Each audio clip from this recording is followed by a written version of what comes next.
Okay, Jason here, Kuyu South today. I want to talk to y'all a little bit today about whitetail deer and wild turkey habitat management. Before we get started, y'all, I want y'all to know that me or my brother, we don't have a so-called education, go to school, get a diploma on this kind of stuff. But I tell you what we do have, we've been fooling with this stuff for, about 35 years now. So everything we talk about's our opinion.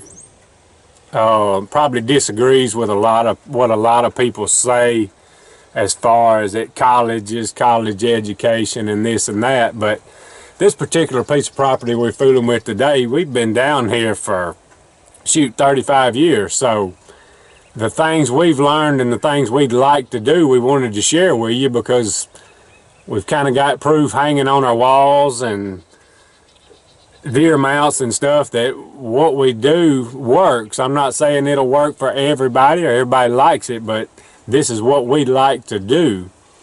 So I'm gonna get out from behind this camera and show you this cutover project that we're working with. And like I said, no education, just the education we do have is from watching and learning.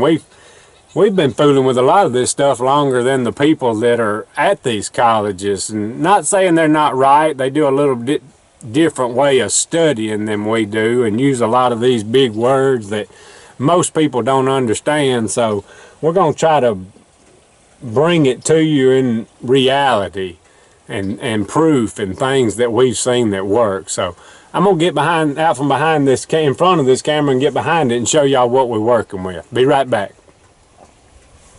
Okay, y'all, what I'm going to show you today, this right here is about a 10-acre clear cut. The boys' pines they were as big as those over there, 20, 25 years old. But anyway, pines been thinned a time or two, and you go through a time in pines. After they get 6, 7, 8 years old, you've had a lot of good browse, a lot of good food, a lot of good nesting area for the turkeys through that time. But once the canopy closes in on these trees before that first thinning, you lose a lot of food and a lot of bedding area and a lot of nesting area. So what I tried to do, this clear cut here is about 2 years old. We came in here this past February, or back in the fall, first process, we came in here and sprayed it to kill all the hardwood that might be coming back, your gum trees and all that. Sprayed it and killed all that. We come back in here about the end of February and burnt this. And got it real hot, and I mean, it burned it up good. So, and you see now, it's about the 1st of May now, and all this green is coming back. What I decided to do it on the day we burned.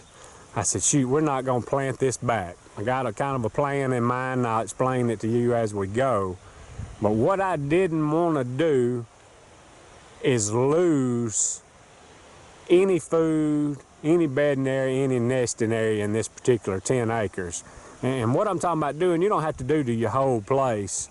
You just do little patchwork here and there, and you never lose, because these little places like this will produce, if you do it right, they can produce up to 1,000 pounds of food per acre. So this is just now starting to come back. You can see how it's greening. This will be the first spring and summer on it since we burned it. So we give this thing a year or two, and it's just going to steadily get better. And what we can do in another, probably about 3 years, we can come in here and cross-cut this thing and burn half of it at a time and never lose it. So this is just a little project I'm working with just from studying these trees all our lives, watching them, planting them and watching them grow and seeing them clear cut.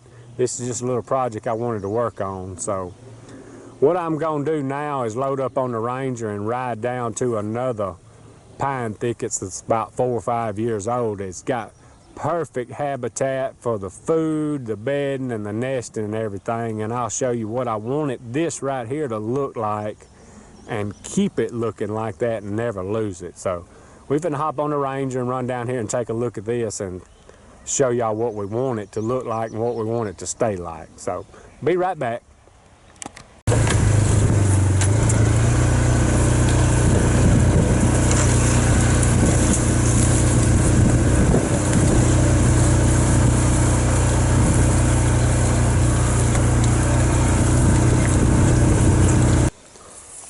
Okay, y'all, I'm back. This pine's right here, originally, I guess it's been about 33, 35 years ago, we planted these pines and we watched them grow and we thinned them twice and watched them get clear cut. We've been through this particular piece of property is about 300 acres. Been fooling with this all my life pretty much. But what we've learned, it takes sunlight to provide all this green food for the deer and the turkey habitat and all that. So what happens when these pine trees get up 8, 10, 12 years old, before they get thin, you lose all your sunlight. When you lose sunlight, nothing's going to grow up under it, which you're losing food. So these things right here are perfect right now. But what I'm working on now is taking some spots that are open and even a couple of little spots that's been clear cut and not planting them back, because I don't want to go through that stage of losing the sunlight and losing my food and my bedding and my nesting area. So what you'll see right here is all this greenbrier and honeysuckle. I mean, this stuff right here is about waist deep right now. I mean, you can't even hardly walk through it.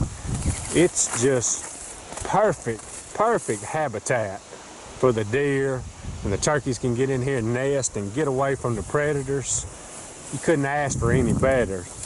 And I know in time we're gonna lose this in this pine thicket. So like the other cutover up there we looked at a while ago, I'm gonna leave it where I never lose it.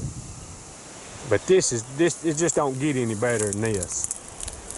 Some of this stuff's head high now. It's so much food in here, it'll make the horns grow. And this is just a natural way to do it. Doesn't cost hardly anything to do it. You know, you can take a little diesel fuel and a little gas and burn it every 3 or 4 years. And you've just got a perfect feeding, bedding, nesting area that you'll never lose. So anyway, it's gonna be kind of a little short video. I just wanted to show you a little project I'm working on. I got one more thing I want to show y'all, so I'm gonna hop on the Ranger and run around and show y'all something we've already been talking about, and show y'all some of these sawtooths that's got a lot of age on them, show you what they look like when they get big. Be right back. Okay, y'all, I'm back. I wanted to show you this group of sawtooths here. It's probably about 15 acres of them. These things are, shoot, they about 33 years old now. Back when we first planted these things, we planted a row of sawtooths and then we planted a row of pines in the middle. And we found out that was something we didn't really want to do. We eventually cut the pines out of the middle of them where the sawtooths could spread out, spread their limbs and put out more acorns. But these things, y'all seen on our other videos, these little trees we plant, these things, I guess they're 40, 45 foot tall now. And boy, they put out a lot of acorns, a lot of acorns. So, and it gets pretty thick under them. You don't get a lot of sunlight in there, so you don't really get a lot of browsing like you do in the pine thickets. But when the acorns start falling, it provides a lot of food and puts a lot of fat on these deer. I'm gonna walk inside these things and show you what they look like inside and how big they are. Be right back. All right, I come in here with these sawtooths. Y'all see this thing, this tree's big. I mean, it's a big old oak tree. It's crazy to remember planting these things back 30-something years ago and see how big they are. I'm gonna get up here and lay my hand on here and see how big these things are. I mean, this thing is just huge.